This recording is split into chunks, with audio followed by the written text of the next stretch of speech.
ನಮಸ್ಕಾರ. ರಿವ್ಯೂ ಚಾನೆಲ್ಗೆ ಸ್ವಾಗತ. ನಾನು ಸೌಖ್ಯ ಗಾಂವ್ಕರ್. ಇದು ಕರ್ನಾಟಕ ಕಾಂಗ್ರೆಸ್. ಕರ್ನಾಟಕದಲ್ಲಿ ಕಾಂಗ್ರೆಸ್ ಬುಡಮೇಲು ಮಾಡುವಂಥ ಒಂದು ಸುದ್ದಿ. ಹೈಕಮಾಂಡ್ಗೆ, ಕಾಂಗ್ರೆಸ್ನ ಹೈಕಮಾಂಡ್ಗೆ ಸಿಡಿಲಿನಂತಹ ಸುದ್ದಿ ಈಗ ಅಪ್ಪಳಿಸಿದೆ. 100ಕ್ಕೂ ಅಧಿಕ ಕ್ಷೇತ್ರಗಳಲ್ಲಿ ನಡೆಯೋದು ಏನು ಹೇಳ್ತಾ ಇದೆ ರಿಪೋರ್ಟ್? ಹಾಗಾದ್ರೆ 100 ಕ್ಷೇತ್ರಗಳ ಬ್ರೇಕಿಂಗ್ ನ್ಯೂಸ್, 100 ಶಾಸಕರ ಬ್ರೇಕಿಂಗ್ ನ್ಯೂಸ್ ನಿಮ್ಮ ಮುಂದೆ ಇಡ್ತಾ ಹೋಗ್ತೀವಿ.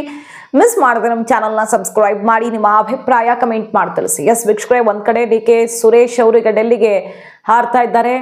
ಡಿ ಕೆ ಶಿವಕುಮಾರ್ ಅವರ ಪರ ಡಿ ಕೆ ಶಿವಕುಮಾರ್ ಅವರು ವಚನ ಕವನ ಹೇಳ್ಕೊಂಡೇ ಮೆಸೇಜ್ ಕೊಡೋದು ಏನು ಹೇಳಬೇಕೋ ಹೇಳ್ತಾ ಇದ್ದಾರೆ. ನಂಬಿಕೆಗಿಂತ ದೊಡ್ಡದಿಲ್ಲ, ನಿಂಬೆಗಿಂತ ಹುಳಿ ಇಲ್ಲ ಅಂತ ಹೇಳ್ತಾನೆ ಡಿ ಕೆ ಶಿವಕುಮಾರ್ ಅವರು. ನಾನೇನು ಅರ್ಜೆಂಟಲ್ಲಿಲ್ಲ ಅನ್ನುವ ಮೂಲಕ ಸರಿ ಮುಹೂರ್ತ ಫಿಕ್ಸ್ ಮಾಡಿ ಕೊಡಿಸ್ತೀನಿ ಅಂದಿದ್ದೀರಿ, ಕೊಡಿ. 2.5 ವರ್ಷಕ್ಕಲ್ವಾ 3 ವರ್ಷಕ್ಕಾದ್ರೂ ಕೊಡಿ ಅನ್ನೋ ತನಕ ಡಿ ಕೆ ಶಿವಕುಮಾರ್ ಅವರು ಸಾಫ್ಟ್ ಆದ್ರ. ಒಟ್ನಲ್ಲಿ ಕುರ್ಚಿ ಬೇಕು, ಇನ್ನೂ ಒಂದು 4 ತಿಂಗಳು ಕಾಯೋದಾದ್ರೂ ಪರವಾಗಿಲ್ಲ ಅನ್ನೋ ಅರ್ಥವಾದು ಗೊತ್ತಿಲ್ಲ. ಹೊರಗಡೆ ಮಾತಿಗಂತೂ ಹೇಳ್ತಿದ್ದಾರೆ ಅರ್ಜೆಂಟಲ್ಲಿಲ್ಲ, ಬಟ್ ನಂಬಿಕೆಯಲ್ಲಿದ್ದೀನಿ ಅಂತ. ಇದಿಷ್ಟು ಡಿ ಕೆ ಬ್ರದರ್ಸ್ ಕಡೆಯ ಬೆಳವಣಿಗೆ. 2-3 ದಿನಗಳಲ್ಲಿ ಸುದ್ದಿ ಬಂದೇ ಬರುತ್ತೆ ಅಂತ ಅವರ ಅತ್ಯಾಪ್ತರು ಮತ್ತೆ ಹೇಳ್ತಿದ್ದಾರೆ. 3 ದಿನದಲ್ಲಿ ಸುದ್ದಿ ಬರುತ್ತೆ. ರಂಗನಾಥ್ ಅವರು ಸಂಭ್ರಮ ನಮಗೆ ಖಂಡಿತ ಇನ್ನು 3 ದಿನಗಳಲ್ಲಿ ಅಂತ ಓಪನ್ ಆಗಿ ಸ್ಟೇಟ್ಮೆಂಟ್ ಎಲ್ಲ ಕೊಟ್ಟಿದ್ದಾರೆ. ಈ ಹೊತ್ತಲ್ಲಿ ನೋಡಿ, 100ಕ್ಕೂ ಹೆಚ್ಚು ಕ್ಷೇತ್ರಗಳ, ಹೆಚ್ಚು ಕಡಿಮೆ 140 ಅಂತಾನೆ ಅನ್ಕೊಳ್ಳಿ ಈಗಿರುವಂತಹ ಕಾಂಗ್ರೆಸ್ನ ಶಾಸಕರು. ಇಷ್ಟು ಕ್ಷೇತ್ರಗಳಲ್ಲಿ ಕಾಂಗ್ರೆಸ್ಗೆ ಅತಿ ದೊಡ್ಡ ಆಘಾತ ತಂದಿಡುವ ಸುದ್ದಿ. ಸಿದ್ದರಾಮಯ್ಯ ಬಣ ಯಾವ ಹೆಜ್ಜೆ ಇಟ್ಟಿದೆ ಅಂದ್ರೆ, ಹೈಕಮಾಂಡ್ ಇದನ್ನ ರಾಹುಲ್ ಗಾಂಧಿ, ಖರ್ಗೆ, ಸೋನಿಯಾ ಗಾಂಧಿ ಊಹಿಸಿಯೂ ಇರಲಿಲ್ಲ. ಅಂಥದ್ದೊಂದು ಬೆಳವಣಿಗೆ ಕರ್ನಾಟಕದಲ್ಲಿ ಆಗ್ತಿದೆ. 140 ಶಾಸಕರು ಯಾರು ಸಿದ್ದರಾಮಯ್ಯನವ್ರ ಬೆನ್ನಿಗೆ ನಿಲ್ಲಲ್ವೋ ಅವರಿಗೆ ಒಂದೇ ಒಂದು ಅಹಿಂದ ಓಟ್ ಬೀಳದಂತೆ ಮಾಡ್ತೀವಿ, ನಿಮ್ಮ ವಿರುದ್ಧ 28 ಚುನಾವಣೆಯಲ್ಲಿ ಪ್ರಚಾರ ಆಗತ್ತೆ.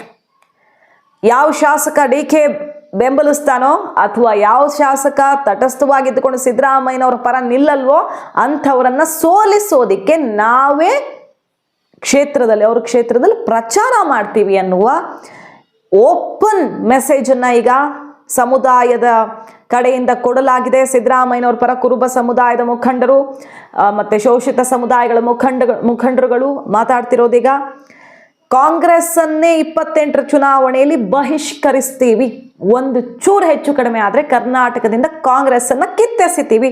ಸಿದ್ದರಾಮಯ್ಯನವ್ರನ್ನ ಏನಾದ್ರೂ ಹೆಚ್ಚು ಕಡಿಮೆ ಮಾಡಿ ಇಳಿಸಿದ್ರೆ ಸಿಎಂ ಸ್ಥಾನದಿಂದ, ಒಂದು ವೇಳೆ ಸಿದ್ದರಾಮಯ್ಯನವ್ರು ಕೆಳಗಿಳಿಸಿದ್ರೆ ಮುಂದಿನ ಚುನಾವಣೆಯಲ್ಲಿ ಕಾಂಗ್ರೆಸ್ ವಿರುದ್ಧವೇ ನಾವು ಪ್ರಚಾರ ಮಾಡ್ತೀವಿ, ಕಾಂಗ್ರೆಸ್ ಅನ್ನ ಕಿತ್ತು ಬಿಸಾಕ್ತೀವಿ. ಇದ್ರ ಬಗ್ಗೆ ಹೈಕಮಾಂಡ್ ಅರ್ಥ ಮಾಡ್ಕೊಳ್ಳಿ, ಇಲ್ಲ ಅಂದ್ರೆ ಮುಂದಿನ ಚುನಾವಣೆಯಲ್ಲಿ ಕಾಂಗ್ರೆಸ್ ಪರಿಣಾಮ ಖಂಡಿತ ಎದುರಿಸ್ತೀರಿ. ರಾಜ್ಯದ ಎಲ್ಲ ಕ್ಷೇತ್ರಗಳಲ್ಲೂ ಸಮುದಾಯ ಕಾಂಗ್ರೆಸ್ ಅನ್ನು ಬಹಿಷ್ಕರಿಸುತ್ತೆ. 140 ಶಾಸಕರ ಪೈಕಿ ಯಾರಾದ್ರೂ ಒಬ್ಬ ಶಾಸಕ ಮೊಂಡ ಧೈರ್ಯ ಮಾಡಿ ರಿಸ್ಕ್ ತಗೊಂಡು ಹೆಚ್ಚು ಕಡಿಮೆ ಸಿದ್ದರಾಮಯ್ಯ ವಿರುದ್ಧ ನಿಂತು ಬಿಟ್ರೆ ಆತನ ಕಥೆ ಮುಗಿತು ಮುಂದಿನ ಚುನಾವಣೆಯಲ್ಲಿ ಅಂತ ಹೇಳ್ತಿರೋದು ಓಪನ್ ಆಗಿ. ಆತನ ವಿರುದ್ಧ, ಆ ಶಾಸಕನ ವಿರುದ್ಧ ನಾವೇ ಮುಂದೆ ಹೋಗಿ ಪ್ರಚಾರ ಮಾಡ್ತೀವಿ, ಸೋಲಿಸ್ತೀವಿ. ಜೈಲಿಗೆ ಹೋಗಿ ಬಂದವರು ಭ್ರಷ್ಟರನ್ನ ಸಿಎಂ ಮಾಡೋಕೆ ಹೊರಟಿದ್ದಾರೆ. ಸಿದ್ದರಾಮಯ್ಯ ಬದಲಿಗೆ ಏನು ಅನ್ನೋದನ್ನ ಕಾರಣ ಕೊಡ್ಲಿ, ಯಾಕಾಗಿ ಈ ಎಲ್ಲ ಯೋಚನೆ ಅನ್ನೋದನ್ನ ಕಾರಣ ಕೊಡ್ಲಿ. ಕಾಂಗ್ರೆಸ್ ಬಹಿಷ್ಕಾರ ಮಾಡೋದು ಶತಸಿದ್ಧ, ರಾಜ್ಯ ವ್ಯಾಪಿ ನಾವು ಪ್ರವಾಸ ಮಾಡ್ತೀವಿ. ಕೋಲಾರ ಜಿಲ್ಲಾ ಕುರುಬ ಸಂಘದ ಅಧ್ಯಕ್ಷ ಮುನಿಯಪ್ಪ ಘೋಷಣೆ ಮಾಡಿದ್ದಾರೆ, ಶೋಷಿತರ ಸಂಘದ ಅಧ್ಯಕ್ಷರು ಘೋಷಣೆ ಮಾಡಿದ್ದಾರೆ. ಕುರುಬ ಸಮುದಾಯ ಓವರ್ ಆಲ್ ರಾಜ್ಯ ವ್ಯಾಪಿ ಅಷ್ಟೇ ಅಲ್ಲ, ರಾಷ್ಟ್ರವ್ಯಾಪಿ ಹೋರಾಟ ಆಗುತ್ತೆ ಅಂತ ಈಗ ಅಖಾಡಕ್ಕೆ ಧುಮುಕಿರೋದು. ಸೊ ಸಿದ್ದರಾಮಯ್ಯನವರ ಪರ ಯಾವ ರೀತಿ ಕೂಗು ಎದ್ದಿದೆ ಅಂದ್ರೆ, ಈಗ ಡಿ ಕೆ ಬ್ರದರ್ಸ್ ಪಟ್ಟು ಸಡಲಿಸ್ತಿಲ್ಲ. ಏನೇ ಆದರೂ ಕೂಡ 4 ತಿಂಗಳು ತಡೆಯಬಹುದು ಬಿಟ್ರೆ ಮಾತು ಕೊಟ್ಟಿರೋದನ್ನು ತಪ್ಪೋಕ್ಕಾಗಲ್ಲ ನೀವು ಅಂತ ಹೇಳ್ತಿರೋ ಹೊತ್ತಲ್ಲಿ ಅದು ಹೆಂಗೆ ತಗೊಳ್ತಿರೋ ನೋಡ್ತೀವಿ. ರಾಜ್ಯವನ್ನೇ ಬುಡಮೇಲು ಮಾಡಿಬಿಡ್ತೀವಿ ನಿಮ್ಮ ಪಕ್ಷವನ್ನ ರಾಜ್ಯದಲ್ಲಿ ಅನ್ನುವಂಥ ಬಹುದೊಡ್ಡ ಪ್ಲಾನ್, ದೇಶವ್ಯಾಪಿ ದಂಗೆ ಎಳಿಸ್ತೀವಿ ಅನ್ನುವಂಥ ಒಂದು ಆಕ್ರೋಶ ಈಗ ಸಿಡಿದಿದೆ. ಕುರುಬ ಸಂಘದ ಕಾರ್ಯದರ್ಶಿ ಸೋಮಶೇಖರ್ ಈಗ ಹೇಳ್ತಿದ್ದಾರೆ, ನೋಡಿ 3 ತೀರ್ಮಾನ ತಗೊಂಡಿದ್ದೀವಿ ನಾವು. ಸಿದ್ದರಾಮಯ್ಯ ಅವರ ಜೊತೆಗೆ ಎಲ್ಲಾ ಸಮುದಾಯಗಳು ಇದ್ದಾವೆ, ಬರೀ ಕುರುಬ ಸಮುದಾಯ ಅಲ್ಲ, ಅಹಿಂದ ಸಮುದಾಯಗಳಿದ್ದಾವೆ, ಹಿಂದುಳಿದವರು, ದಲಿತರು, ಶೋಷಿತರು ಎಲ್ಲರೂ ಇದ್ದಾರೆ, ದೀನದಲಿತರು ಎಲ್ಲರೂ ಇದ್ದಾರೆ. ನಾಳೆ ಜಿಲ್ಲಾ ಕೇಂದ್ರದಲ್ಲಿ ಸಂಘದಿಂದ ಅನೌನ್ಸ್ಮೆಂಟು ಆಗುತ್ತೆ. ಹೈಕಮಾಂಡ್ಗೆ ಇದು ಅಂತಿಮ ಸಂದೇಶ. ತೊಂದರೆ ಆದರೆ ಸಿದ್ದರಾಮಯ್ಯನವ್ರಿಗೊಂದು ಸಣ್ಣ ತೊಂದರೆ ಆದರೂ ಅಹಿಂದ ಒಗ್ಗೂಡಿ ಕಾಂಗ್ರೆಸ್ ಅನ್ನ ಕಿತ್ತಾಕ್ತೀವಿ, ದೊಡ್ಡ ಹಿನ್ನಡೆ ಆಗುತ್ತೆ. ಎಲ್ಲ ಶೋಷಿತ ವರ್ಗದೊಂದಿಗೆ ನಮ್ಮ ಶಕ್ತಿಯನ್ನ ಹೈಕಮಾಂಡ್ಗೆ ತೋರಿಸ್ತೀವಿ. ಅದು ಹೆಂಗೆ ಸಿದ್ದರಾಮಯ್ಯನವ್ರನ್ನ ಟಚ್ ಮಾಡ್ತಾರೋ ಮಾಡಿ ತೋರಿಸ್ಲಿ. ಆ ಮೆಸೇಜ್ ಏನಾದರೂ ಬಂದರೆ ಆ ಕ್ಷಣವೇ ರಾಜ್ಯವ್ಯಾಪಿ ಏನು ಮಾಡಬೇಕು ಅದಕ್ಕೆ ಆಲ್ರೆಡಿ ತಯಾರಿ ಮಾಡಿದ್ದೀವಿ. ಮೀಟಿಂಗ್ ಮಾಡಿ ಎಲ್ಲೆಲ್ಲಿ ಯಾವ್ಯಾವ ಜಿಲ್ಲೆಯಲ್ಲಿ ಏನೇನು ಮಾಡಬೇಕು ಆಲ್ರೆಡಿ ರೆಡಿ ಮಾಡಿ ಇಟ್ಟಿದ್ದೀವಿ. ಒಂದು ಸೆಕೆಂಡಲ್ಲಿ ಅಲ್ಲಿಂದ ಬಂದು ಒಂದು ಸೆಕೆಂಡಲ್ಲಿ ಇಲ್ಲಿ ಹೊತ್ಕೊಳ್ಳುತ್ತೆ ಅನ್ನೋ ರೀತಿ. 2023 ಚುನಾವಣೆಯಲ್ಲಿ ಎಲ್ಲ ಹಿಂದುಳಿದ ವರ್ಗಗಳು ಕಾಂಗ್ರೆಸ್ ಗೆಲ್ಸಿರೋದು. ಈಗೇನಾದರೂ ಈ ರೀತಿ ನಿರ್ಧಾರ ತಗೊಂಡ್ರೆ ಖಂಡಿತ ಕಾಂಗ್ರೆಸ್ ತಲೆ ಕೆಳಗು. ಯಾರು ಮುಂದೆ ಸಿದ್ದರಾಮಯ್ಯ ವಚನ ಕೊಟ್ಟಿದ್ದಾರೆ? ನಾವು ನೋಡಿಲ್ಲ, ಅವ್ರು ನೋಡಿಲ್ಲ, ಇವ್ರು ನೋಡಿಲ್ಲ, ಇನ್ಯಾರು ಮುಂದೆ ಭಾಷೆ ಕೊಟ್ಟಿದ್ದಾರೆ ಅವರು? ಜನ ಸಿದ್ದರಾಮಯ್ಯನವ್ರನ್ನ ಆಯ್ಕೆ ಮಾಡಿರೋದು. ಸಿದ್ದರಾಮಯ್ಯ ಇಳಿಯೋ ಪ್ರಮೇಯವೇ ಇಲ್ಲ, ಕಾಂಗ್ರೆಸ್ ಬಹಿಷ್ಕಾರ ಮಾಡುವ ನಿರ್ಧಾರ ಆಗತ್ತೆ, ಹುಷಾರ್ ಅಂತ ಈಗ ಅಹಿಂದ ಸಮುದಾಯಗಳು ಸಿದ್ದರಾಮಯ್ಯ ಬೆನ್ನಿಗೆ ಯಾವ ರೀತಿ ನಿಂತಿರೋದಂದ್ರೆ ನೆಕ್ಸ್ಟ್ ಲೆವೆಲ್ಗೆ ಹೋಗ್ತಿದೆ. ಸರ್ಕಾರ ಉರುಳೋದು ಗ್ಯಾರಂಟಿ. ಸಿದ್ದರಾಮಯ್ಯನವ್ರನ್ನ ಟಚ್ ಮಾಡಿದ್ರೆ ಸರ್ಕಾರ ಉರುಳೋದು ಗ್ಯಾರಂಟಿ. 90 ಶಾಸಕರ ರಾಜೀನಾಮೆ. ಮುಂದಿನ ಚುನಾವಣೆಯಲ್ಲಿ ಉಳಿದ ಯಾರ್ಯಾರು ಶಾಸಕರು ಸಪೋರ್ಟ್ ಮಾಡಿಲ್ವೋ ಅವರೆಲ್ಲರನ್ನ ಸೋಲಿಸೋದು, ಕಾಂಗ್ರೆಸ್ ಅನ್ನ ಕಿತ್ತೆಸೆಯೋದು. ಈ ರೀತಿ ಶಾಕ್ ಕೊಟ್ಟಿದ್ದಾರೆ ಈಗ ಸಮುದಾಯದವರು. ರಾಜ್ಯವ್ಯಾಪಿ ಭಯಂಕರ ಹೋರಾಟ ಆಗುತ್ತೆ. ಕಂಟ್ರೋಲ್ ಮಾಡೋಕ್ಕಾಗದಿರೋ ರೀತಿಯಲ್ಲಿ ಲಾ ಆ್ಯಂಡ್ ಆರ್ಡರ್ ಅನ್ನೋ ಮಟ್ಟಿಗೆ ಎಚ್ಚರಿಕೆಯನ್ನು ಕೊಟ್ಟಿದ್ದಾರೆ. ಸೊ ನಿರ್ಣಾಯಕ ಸಮಯದಲ್ಲಿ ಇವತ್ತು ನಾಳೆ ನಿರ್ಧಾರ ಆಗುತ್ತೆ. ಸ್ಯಾಟರ್ಡೆ ಸಂಡೇನೆ ಕ್ಲೈಮ್ಯಾಕ್ಸು. ಈ ಹೊತ್ತಲ್ಲಿ ಬಹುದೊಡ್ಡ ತಿರುವನ್ನು ಕೊಟ್ಟ ಸಿದ್ದು ಬಣ, ಅದರಲ್ಲೂ ಸಿದ್ದು ಕ್ಯಾಂಪ್ ಅವರು ಬೆನ್ನಿಗೆ ನಿಂತಿರೋರು ಹೇಳ್ತಿರೋದೇನು, ವಚನ ಎಲ್ಲಿ ಕೊಟ್ಟಿದ್ದಾರೆ? ಕೊಟ್ಟೇ ಇಲ್ಲ ಮಾತನ್ನ, ಅಧಿಕಾರ ಹಂಚಿಕೆಯೇ ಆಗಿಲ್ಲ ಅನ್ನುವ ಬಹುದೊಡ್ಡ ಟ್ವಿಸ್ಟ್ ಅನ್ನ ಕೊಟ್ಟಿದ್ದಾರೆ. ಕರ್ನಾಟಕ ಪ್ರದೇಶ ಕುರು ಸಂಘದಿಂದ ಮತ್ತು ಇತರ ಹಿಂದುಳಿದ ಅಹಿಂದ ಸಮಾಜದಿಂದ ಒಂದು ಸಭೆಯನ್ನು ಕರೆಯಲಾಗಿತ್ತು. ಇವತ್ತಿನ ದಿನ ರಾಜಕೀಯ ಬದಲಾವಣೆಗಳು ಏನೇನು ನಡೀತಿದೆ ನಿಮ್ಮ ಮಾಧ್ಯಮಗಳ ಮುಖಾಂತರ ಗೊತ್ತಾಗ್ತದೆ.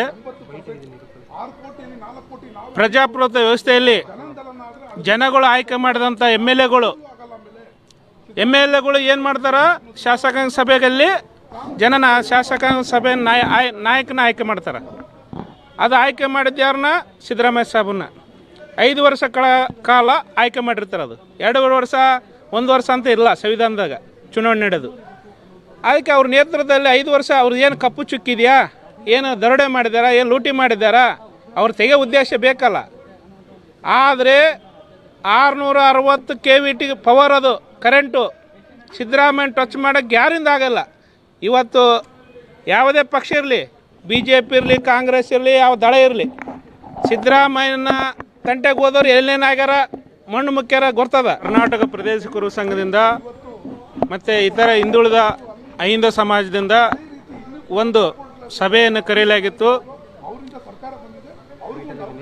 ಇವತ್ತಿನ ದಿನ ರಾಜಕೀಯ ಬದಲಾವಣೆಗಳು ಏನೇನು ನಡೀತಿದೆ ನಿಮ್ಮ ಮಾಧ್ಯಮಗಳ ಮುಖಾಂತರ ಗೊತ್ತಾಗ್ತದೆ. ಪ್ರಜಾಪ್ರಭುತ್ವ ವ್ಯವಸ್ಥೆಯಲ್ಲಿ ಜನಗಳು ಆಯ್ಕೆ ಮಾಡಿದಂಥ ಎಮ್ ಎಲ್ ಎಗಳು ಏನು ಮಾಡ್ತಾರ? ಶಾಸಕಾಂಗ ಸಭೆಯಲ್ಲಿ ಶಾಸಕಾಂಗ ಸಭೆ ನಾಯಕನ ಆಯ್ಕೆ ಮಾಡ್ತಾರೆ. ಅದು ಆಯ್ಕೆ ಮಾಡಿದ್ದು ಯಾರನ್ನ? ಸಿದ್ದರಾಮಯ್ಯ ಸಾಹೇಬನ್ನ 5 ವರ್ಷ ಕಾಲ ಆಯ್ಕೆ ಮಾಡಿರ್ತಾರೆ. ಅದು 2 ವರ್ಷ 1 ವರ್ಷ ಅಂತ ಇಲ್ಲ ಸಂವಿಧಾನದಾಗ. ಇದು ಹೇಗಿದೆ ಅಂದ್ರೆ ಎಚ್ಚರಿಕೆ. ಮೊನ್ನೆ ಏನು ಹೇಳಿದ್ರು ಪ್ರಿಯಾಂಕ್ ಖರ್ಗೆ ಅವರು, ರಾಹುಲ್ ಗಾಂಧಿ ಅವ್ರನ್ನ ಭೇಟಿಯಾಗಿ ಬಂದ ತಕ್ಷಣ ಯಾರು ಬಿ ಫಾರ್ಮ್ ಕೊಡೋದು? ಶಾಸಕಾಂಗ ಸಭೆ ಆಯ್ಕೆ ಮಾಡಬಹುದು ಲೀಡರ್ನ, ಆದರೆ ಬಿ ಫಾರ್ಮ್ ಕೊಟ್ಟು ಆ ಶಾಸಕರು ಆಗೋದಿಕ್ಕೆ ಕಾರಣ ಪಕ್ಷ ತಾನೆ. ಸಿದ್ದರಾಮಯ್ಯನವ್ರು ಬರೋಕ್ಕಿಂತ ಮುಂಚೆನೂ ಪಕ್ಷ ಇತ್ತು ಅನ್ನುವ ಮಾತಾಡ್ಬಿಟ್ರು. ಬಿಗ್ ಶಾಕ್ ಕೊಟ್ಬಿಟ್ರು ಪ್ರಿಯಾಂಕ್ ಖರ್ಗೆ ಅವರು. ಅತಿ ದೊಡ್ಡ ಸಂದೇಶ ಅದು. ಅದಾಗ್ತಿದ್ದ ಹಾಗೆ ಈ ಮಾತು ಹೆಂಗಿದೆ, ನೀವು ಬಿ ಫಾರ್ಮ್ ಕೊಡಿ, ಗೆಲ್ಲಿಸ್ಬೇಕೋ ಸೋಲಿಸ್ಬೇಕೋ ನಾವು ನೋಡ್ಕೊಳ್ತೀವಿ. B form ಸಿಕ್ಕಿಬಿಟ್ರೆ ಶಾಸಕರಾಗಿಬಿಡ್ತಾರಾ?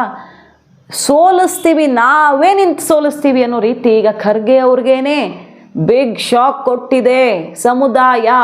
ಸಿದ್ದರಾಮಯ್ಯ ಬಣ ಹೆಂಗೆ ಸಿಡ್ದೆದ್ದಿದೆ ಅಂದರೆ ಕರ್ನಾಟಕ ಪಾಲಿಟಿಕ್ಸಲ್ಲಿ ಇದು ಏನು ಬೇಕಾದರೂ ಆಗಬಹುದು. ಅತ್ತ DK ಶಿವಕುಮಾರ್ ಅವ್ರ ಕಡೆಗೆ ಅಲ್ಲೂ ಶಕ್ತಿ ಪ್ರದರ್ಶನ ಜೋರಾಗಿದೆ. ನಂಜಾವಧೂತ ಶ್ರೀಗಳು, ಅಲ್ಲಿ ಆದಿಚುಂಚನಗಿರಿ ಶ್ರೀಗಳು, ಬೇರೆ ಬೇರೆ ನಾಯಕರುಗಳು ಮಾತಾಡ್ತಿದ್ದಾರೆ, ಸ್ವಾಮೀಜಿಗಳು ಮಾತಾಡ್ತಿದ್ದಾರೆ. ಹಾಗೆ ಒಕ್ಕಲಿಗ ಸಮುದಾಯ, ಒಕ್ಕಲಿಗರ ಸಂಘ ಕೂಡ ಎಚ್ಚರಿಕೆ ಕೊಟ್ಟಿದೆ. ಇವರೇನ ಹಿಂದ ಅಲ್ವಾ? ಹಿಂದುಳಿದ ವರ್ಗನೇ, ಒಕ್ಕಲಿಗರಲ್ಲೂ ಹಿಂದುಳಿದವರಿದ್ದಾರೆ. DK ಶಿವಕುಮಾರ್ ಅವರು ಕೂಡ ಎಲ್ಲ ಸಮುದಾಯಗಳನ್ನು ರೆಪ್ರೆಸೆಂಟ್ ಮಾಡ್ತಾರೆ.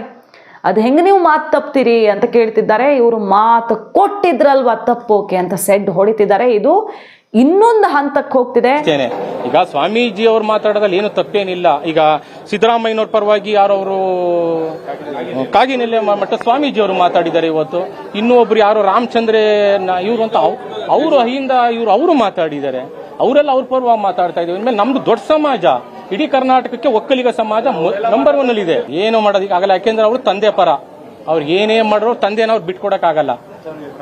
ಎತ್ತವ್ರಿಗೆ ಹೆಗಣ ಮುತ್ತಲ್ವೇ, ಹಾಗಾಗಿ ಅವ್ರು ಆತರ ಇದ್ದಾರೆ. ಇರ್ಲಿ ಬಿಡಿ. ಯಾಕೆ ಅಂತ ಅಂದ್ರೆ ಇವತ್ತೊಂದು ದಿವಸ ಈಗ ಹೇಗ್ ನಡೀತಾ ಇದೆ ಅಂತ ಅಂದ್ರೆ ಅಟ್ಲೀಸ್ಟ್ ಸಿದ್ದರಾಮಯ್ಯನವರು ಅವ್ರ ಹಿಂದೆನೇ ಇದ್ದಾರೆ ಎಷ್ಟೋ ಜನ.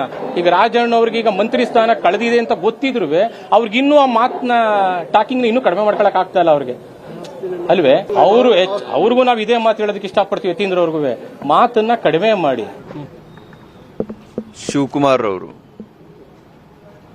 ಅವರ ಪಕ್ಷದ ನಿಷ್ಠೆಯನ್ನು ಯಾರು ಕೂಡ ಪ್ರಶ್ನೆ ಮಾಡೋಕ್ಕಾಗೋದಿಲ್ಲ. ನಮ್ಮ ಸಮುದಾಯದ ಅಗ್ರಗಣ್ಯ ನಾಯಕರಲ್ಲಿ ಶಿವಕುಮಾರ್ ಅವರು ಕೂಡ ಒಬ್ಬರು. ಅವರು ಆ ಪಕ್ಷಕ್ಕೆ ಕೊಟ್ಟಂತ ಕೊಡುಗೆ ಮತ್ತು ಅವರ ಪಕ್ಷ ನಿಷ್ಠೆಗೆ ಅವರು ಅನುಭವಿಸಿದಂಥ ನೋವು ಬಹುಶಃ ಆ ಪಕ್ಷದ ಇತಿಹಾಸದಲ್ಲೇ ಯಾರು ಕೂಡ ಅಷ್ಟು ನೋವುಗಳನ್ನು ಅನುಭವಿಸಲಿಲ್ಲ ಪಕ್ಷ ನಿಷ್ಠೆಗಾಗಿ. ಆ ಸಂದರ್ಭದಲ್ಲಿ ಅವ್ರಿಗೆ ಬಹಳ ಇಕ್ಕಟ್ಟಿನ ಪರಿಸ್ಥಿತಿನಲ್ಲಿ ಅಧ್ಯಕ್ಷ ಸ್ಥಾನವನ್ನು ಕೊಟ್ಟರೂ ಕೂಡ ಅದೊಂದು ದೊಡ್ಡ ಸವಾಲು ಆಗಿ ಅಂತೇಳಿ ಸ್ವೀಕಾರ ಮಾಡಿ ಅವರು ರಾಜಿ ಸ್ವಭಾವದ ಮನುಷ್ಯ ಆಗಿದ್ರೆ ಇವತ್ತು ರಾಷ್ಟ್ರಮಟ್ಟದ ರಾಜಕಾರಣಿಯಾಗಿ ರಾಷ್ಟ್ರಮಟ್ಟದಲ್ಲಿ ಕೂಡ ಅವರು ಅಧಿಕಾರ ಅನುಭವಿಸಬಹುದಾಗಿತ್ತು. ಇಲ್ಲ, ಸಿದ್ದರಾಮಯ್ಯನವರು ಹಿರಿಯರಿದ್ದಾರೆ, ಈಗಾಗಲೇ ಅವ್ರಿಗೆ 75 ವರ್ಷ ಆಗಿದೆ, ಅವ್ರಿಗೆ ಒಂದು ಅವಕಾಶ ಕೊಡಬೇಕು ಮೊದಲನೇ ಬಾರಿ ಹಾಗೆ ಅಂತೇಳಿ ಶಿವಕುಮಾರ್ ಅವರನ್ನ ಕನ್ವಿನ್ಸ್ ಮಾಡಿದ್ರಿಂದ ಮತ್ತೆ ಇನ್ನು 2.5 ವರ್ಷಕ್ಕೆ ನೀವು ಮುಖ್ಯಮಂತ್ರಿ ಆಗ್ರಿ ಹಾಗೆ ಅಂತೇಳಿ ಅವರ ಹೈಕಮಾಂಡ್, ನಾನು ಸಿದ್ದರಾಮಯ್ಯನವ್ರನ್ನ ಹೇಳಲ್ಲ, ಅವರ ಹೈಕಮಾಂಡ್ ಅವರ ಪಕ್ಷದ ಹಿರಿಯರು ಮಾತು ಕೊಟ್ಟಿದ್ರಿಂದ ರಾಹುಲ್ ಗಾಂಧಿ, ಸೋನಿಯಾ ಗಾಂಧಿ, ಖರ್ಗೆ ಅವರಿಗೆ ದೊಡ್ಡ ಆಘಾತ ಕೊಡ್ತಿದ್ದಾರೆ.